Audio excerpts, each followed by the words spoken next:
Antarctica, the world's southernmost continent, has long piqued human curiosity and wonder. Despite being one of the most extensively researched areas on Earth, Antarctica remains shrouded in mystery and continues to hold numerous secrets that scientists and researchers are striving to unveil. Welcome back to another episode of Planetarium, where we discuss space chronicles beyond Earth. This video will delve into the history and exploration and expeditions in Antarctica, with a particular focus on one of the most captivating and spine-chilling discoveries made during Operation High Jump on the edge of Antarctica. A year after World War II ended, a mission to Antarctica was planned by the United States Navy, USN, in 1946 to establish the Antarctic Research Base, which was codenamed as Operation High Jump. Operation High Jump was a naval expedition led by Admiral Richard E. Byrd. The expedition was one of the biggest mysteries of its time, and the world was eager to find out what was going on in the Antarctic. The mission's objective was to train personnel, test material, and consolidate and extend American sovereignty over the largest practical area of Antarctica.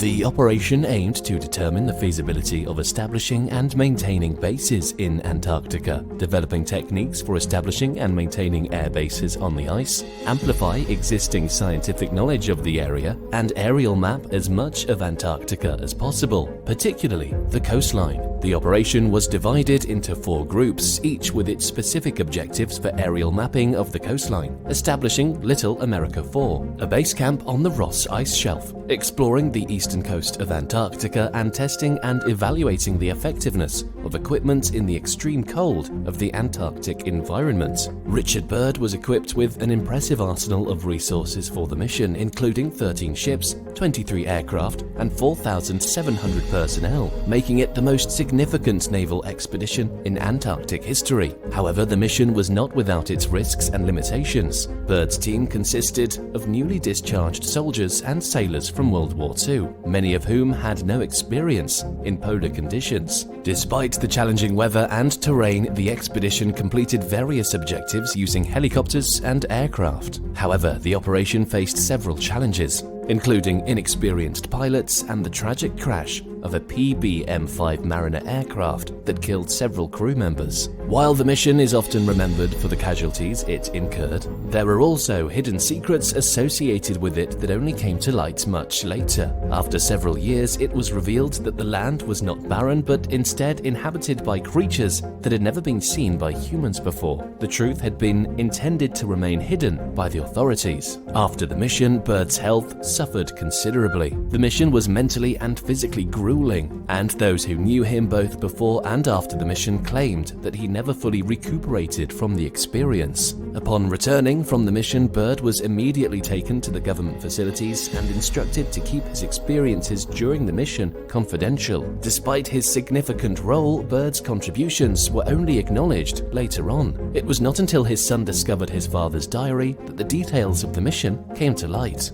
The contents of Byrd's diary were astounding. According to the diary, Byrd had received information from a source about the existence of an entrance to the South Pole that led to a place beneath the Earth. Byrd and his team flew planes to the South Pole and entered this area, discovering a place beyond their wildest imagination. While on the mapping mission, Admiral Byrd's plane suddenly experienced engine failure, and compasses were gyrating so much that he couldn't even use them. The Admiral had to use the sun to navigate, but his controls were sluggish, and he was becoming concerned about the wings icing up. After flying for 29 minutes, Admiral Byrd flew over a mountain range and descended towards what he described as a green valley with a river flowing through it. However, something seemed off about the valley. On the mountain slopes to the port side, vast forests were growing, and a green valley shouldn't have been present below. It didn't make any sense. Admiral Byrd spotted a large animal grazing in the green valley, which looked like an elephant, but upon closer inspection appeared more like a mammoth. Admiral Byrd was in disbelief, so he decreased his altitude to 1,000 feet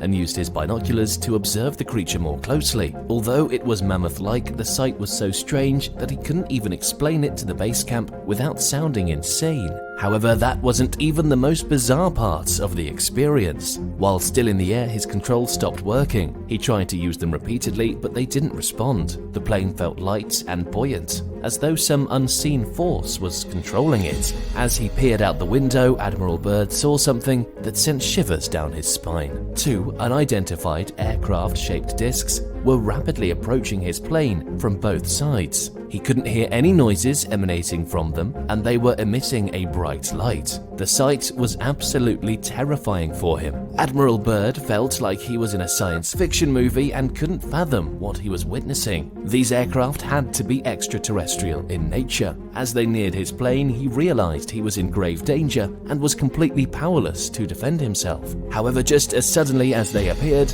the unidentified aircraft disappeared, leaving Admiral Byrd alone in the vast, frozen wilderness. Despite returning safely, he largely kept his incident to himself. But even at this point, the craziness of it all didn't stop. Just 2 days after arriving at Camp Little America, sailors reported seeing bright lights on the horizon moving at tremendous speeds. Another sailor reported that an object flew between the mast of his ship with such force that the radio antenna oscillated back and forth from the turbulence. An aircraft from the USS Karatuk took to the sky, but it was immediately struck by a beam of energy and destroyed about 10 miles away. The torpedo boat USS Maddox also burst into flames and began to sink. This was the first attack of several that would occur over the next few weeks. These events raised some important questions. What was happening in Antarctica that caused these strange occurrences? Was there something in the region that the Navy was unaware of? Could there be something hidden in the ice that we still don't know about? If what was written in Byrd's diary is authentic, we may have a whole civilization living under us, or at least under the South Pole. Many astronomers have also noted that UFO sightings started to occur only after the nuclear wars began. This could mean that nuclear wars started to affect these extraterrestrial creatures, due to which they started to make an appearance. Over the years, many theories have been proposed. Some people believe that Admiral Byrd's encounter was evidence of extraterrestrial life. Others think that there may be an ancient civilization hidden beneath the ice, and some even suggest that the Nazis had a secret base in Antarctica where they conducted advanced technology experiments. While it's impossible to say for sure what's really happening in Antarctica, one thing is clear: there's still much to be discovered in this mysterious and remote region. As technology advances and our understanding of the planet grows, we may finally uncover the secrets of this icy continent. But until then, the events of Operation High Jump will remain one of the greatest mysteries of the modern era. Today, Antarctica remains one of the planet's most mysterious and remote regions, with much of the continent still largely unexplored. While modern technology has allowed scientists to learn more about the continent than ever, there is still much we do not know about this frozen land at the world's edge. As we continue to explore and learn more about Antarctica, it is clear that this content will also continue to captivate our imagination and inspire our curiosity for years to come. Who knows what secrets this icy land may still hold? Only time will tell. Are you intrigued by Richard Byrd's findings? Which part of his findings shocked you the most? Let us know in the comments below.